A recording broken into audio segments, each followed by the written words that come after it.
శ్రీమాత్రే నమః. అందరికీ నమస్కారం. వైశాఖ మాసం 15వ అధ్యాయం గురించి ఇప్పుడు మనం తెలుసుకుందాం. ఓం నమో నారాయణాయ. నారద మహర్షి అంబరీష మహారాజుకు వైశాఖ మాస మహత్యాన్ని వినిపిస్తున్నారు. అలాగే శృతదేవ మహామునిని చూసి శృతకీర్తి మహారాజు ఇంకా తన సందేహాలను చెప్తున్నారు. ఓ మహాముని, వైశాఖ మాస ధర్మాలు చాలా ఉత్తములని, విష్ణు ప్రీతికరమైన ధర్మాలని చెప్పారు. మరి అటువంటివి ఎందుకు లోకంలో అందరికీ తెలియలేదు? ఎందుకు ప్రసిద్ధం కాలేదు? నిగూఢమైన రహస్యంలా ఉండిపోవడానికి గల కారణమేమిటి అని ఆయన సందేహాన్ని వివరించారు. అప్పుడు శృతదేవ మహాముని, మహారాజా, నువ్వు మంచి విషయమే అడిగావు. వైశాఖమాస ధర్మాలు ఎందుకు ప్రసిద్ధాలు కాలేదో వినిపిస్తాను, శ్రద్ధగా విను. లోకంలోని ప్రజలందరూ చాలామంది వారి యొక్క భోగాల గురించో, పుత్ర పౌత్రాపి వృద్ధుల గురించో, సంపదల గురించో కోరుకుంటారు. కానీ వారు మోక్షం గురించి కోరుకోరు. చాలామంది వారికి కావాల్సిన సుఖాల గురించి మాత్రమే అడుగుతారు. ఇందులో కొంతమంది స్వర్గాన్ని కోరుకుంటారు, ఇంకొంతమంది వారికి కావాల్సిన కోరికలని కోరుకుంటారు. అందుకోసమే కష్టతరమైన పనులు చేస్తూ ఉంటారు. ఎంతో డబ్బులు సంపాదించి చేసే యజ్ఞాలు ఉంటాయి, ఎంతో కష్టపడి చేయాల్సిన పనులు ఉంటాయి. వాటిని ఎంచుకొని చేస్తూ ఉంటారు. అవి కష్టంగా అనిపించినా సరే స్వర్గం మీదున్న వ్యామోహంతో వాటిని తప్పకుండా చేస్తారు. కానీ ఒక్కడికైనా మోక్షం గురించి ఆలోచించాలి అనే ఆలోచన లేదు. మోక్ష సాధన అనేది ఎవ్వరికీ లేదు. ఇంకా కొంతమంది ప్రజలైతే క్షుద్ర పూజలకి ఆశపడి వాటి దగ్గరకు వెళుతూ ఉంటారు. ఇవన్నీ రాజసము తామసానికి చెందినవి, అంతేకాని సాత్వికానికి కాదు. కానీ శ్రీ మహావిష్ణువుకి ప్రీతికరమైనది ఇది పూర్తిగా సాత్వికమైన ధర్మాలు. సాత్వికమైన ధర్మాలు నిష్కామ కర్మలు. ఇవి ఐహిక ఆముష్మిక సుఖాన్ని ఇస్తాయి. దేవమాయా మోహితులు ఈ విషయాన్ని తెలుసుకోలేరు. ఆధిపత్యం కోసమో కోరిక కోసమో కోరుకొని పూజ చేస్తే ఆ కోరిక సిద్ధిస్తుందేమో. దానితో వారు పూజని మానేసి ఆ కోరికని సిద్ధించినందుకు ఆనందంగా గడిపేస్తారు. ఇక దేవుణ్ణి మర్చిపోతారు. అంతేకాని వైశాఖ మాస ధర్మాలు సాత్వికాలు. ఇవి దైవాన్ని మర్చిపోయేవి కావు. అతి సూక్ష్మంలో మోక్షాన్ని ప్రసాదించగలవు. కానీ ఈ విషయాన్ని ఎవరికీ తెలియవు. ఇంత నిగూఢంగా ఈ విషయాలు ఎందుకు దాగి ఉన్నాయో చెప్తాను. పూర్వము కాశీరాజు కీర్తిమంతుడు అని ఆయన ఉండేవారు. ఆయన నృగమహారాజు కుమారుడు. ఇక్ష్వాకు వంశంలో పుట్టినవాడు. చాలా పుణ్యాత్ముడు, కీర్తివంతుడు. అతడు ఇంద్రియాలనే జయించినవాడు. కోపం అంటే ఏంటో కూడా తెలియనివారు. బ్రహ్మజ్ఞాని. అతను ఒకసారి వేటాడడానికి అడవికి వెళ్ళారు. ఆ ప్రాంతం వశిష్ఠుల మహర్షి ఆశ్రమానికి దగ్గరలో ఉంది.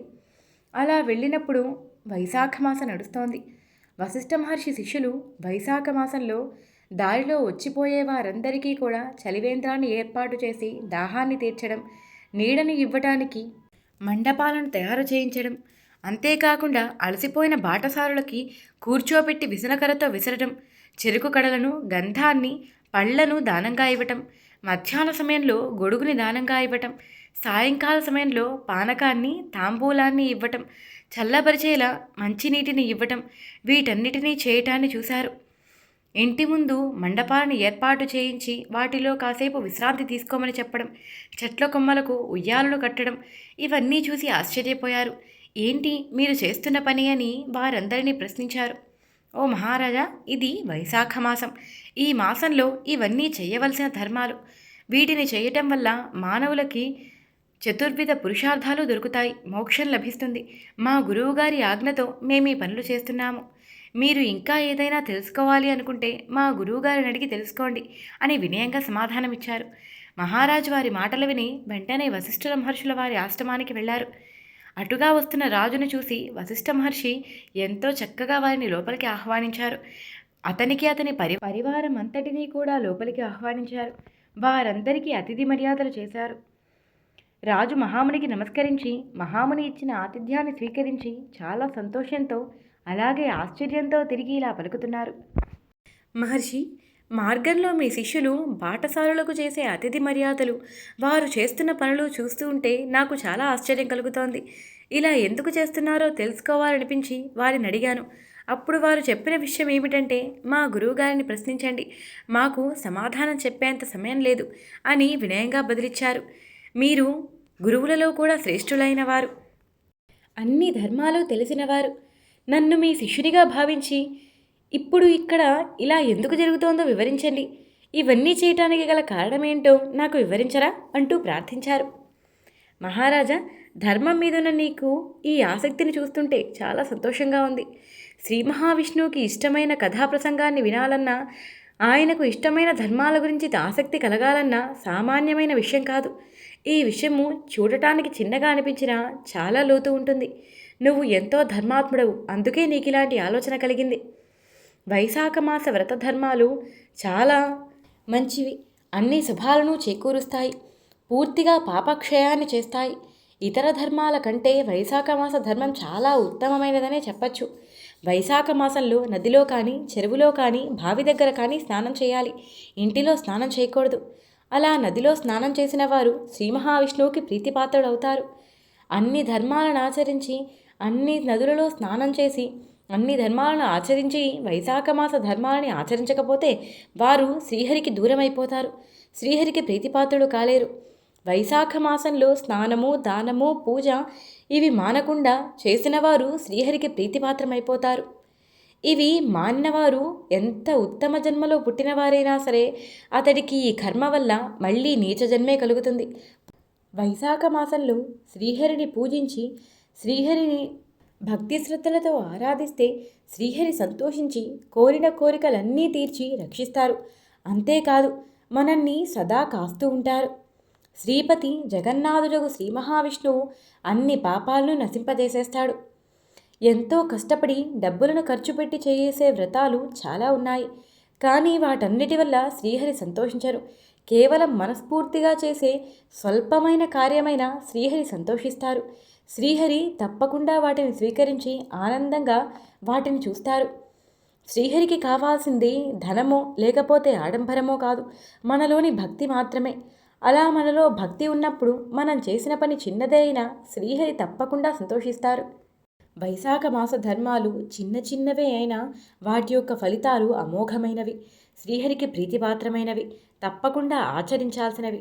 కాబట్టి వైశాఖ మాస ధర్మాలు ఎక్కువ తక్కువ అనే ఆలోచన పొరపాటున కూడా మనసులోకి రాకూడదు. భక్తిపూర్వకంగా ఆచరించాలి. నువ్వు కూడా భక్తిపూర్వకంగా వైశాఖ మాస వ్రతాన్ని చెయ్యి. అంతేకాదు నీ రాజ్యంలోని వారందరి చేత ఆచరింపచేయి.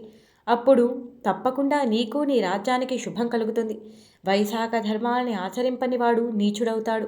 అతడు ఎంత గొప్పవాడైనా తీవ్రంగా శిక్షింపబడతాడు అని వశిష్ఠుల మహర్షుల వారు శాస్త్రోక్తంగా శుభకరమైన వైశాఖ వ్రత ధర్మాలన్నిటినీ మహారాజుకు వివరించారు. మహారాజు ఇవి అన్నీ తెలుసుకొని వశిష్ఠుల మహర్షుల వారికి నమస్కరించి తిరిగి తన రాజ్యానికి చేరుకున్నారు.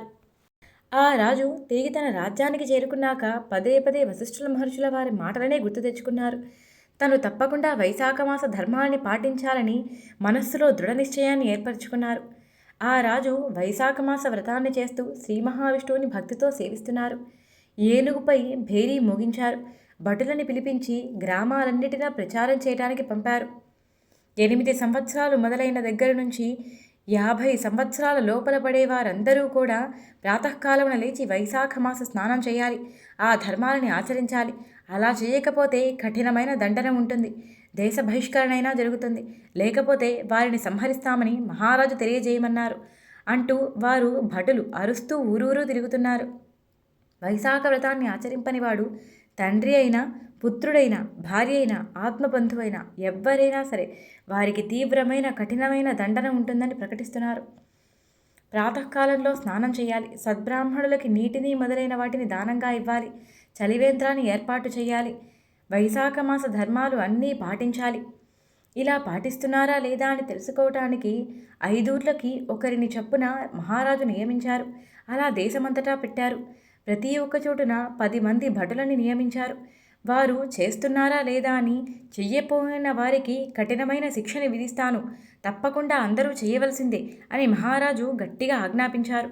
దానితో అందరూ భయపడిన వారి చేసేది ఏం లేక అందరూ రాజు ఆజ్ఞకి భయపడి ప్రతి ఒక్కరూ వైశాఖ మాస వ్రతాన్ని చేయటం ప్రారంభించారు. ఇలా రోజులు గడుస్తూ వెళ్తున్నాయి.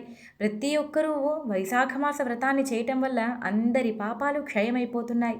ఇలా రాజ్యంలోని ప్రజలందరూ వైశాఖ మాస వ్రతాన్ని చేస్తున్నారు. దానితో యమధర్మరాజు పురానికి ఎవ్వరూ వెళ్ళటం లేదు.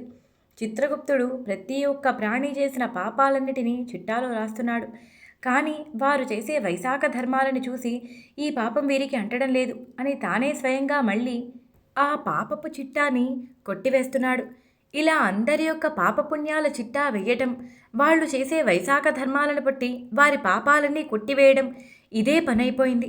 ఇది ఇలా ఉండగా స్వర్గలోకానికి వెళ్ళేవాళ్లు కూడా ఎవ్వరూ లేకపోయారు. అందరూ వైశాఖమాస ధర్మాల మీద శ్రీహరిని పూజించడంలోనే నిమగ్నమైపోయారు. యజ్ఞయాగాదులు జరగడం లేదు. స్వర్గం కోసం ఎవరూ ఆశపట్టం లేదు. అటు స్వర్గము ఇటు నరకము రెండూ కూడా ఖాళీ అయిపోయాయి. అందరూ వైశాఖ వ్రతాన్ని చేయటం, విష్ణులోకాన్ని చేరుకోవటం ఇదే పనైపోయింది. స్వర్గము నరకము రెండూ కూడా వచ్చేవారు ఎవరూ లేక శూన్యంగా మారిపోయాయి. ఇక్కడితో వైశాఖ పురాణం 15వ అధ్యాయం సంపూర్ణం. 16వ అధ్యాయంతో మళ్ళీ కలుసుకుందాం. నేను చెప్పిన తీరు మీకు నచ్చినట్టయితే వీడియోకి ఒక లైక్ చేయండి. మన ఛానల్ని చూడటం ఇదే ఫస్ట్ టైం అయితే సబ్స్క్రైబ్ చేసుకోండి. పక్కనే ఉన్న బెల్ సింబల్ని ఆన్ చేసుకోవడం మర్చిపోకండి. తర్వాత ఏం జరిగిందో చూడాలంటే వచ్చే కథ మనం తెలుసుకుందాం.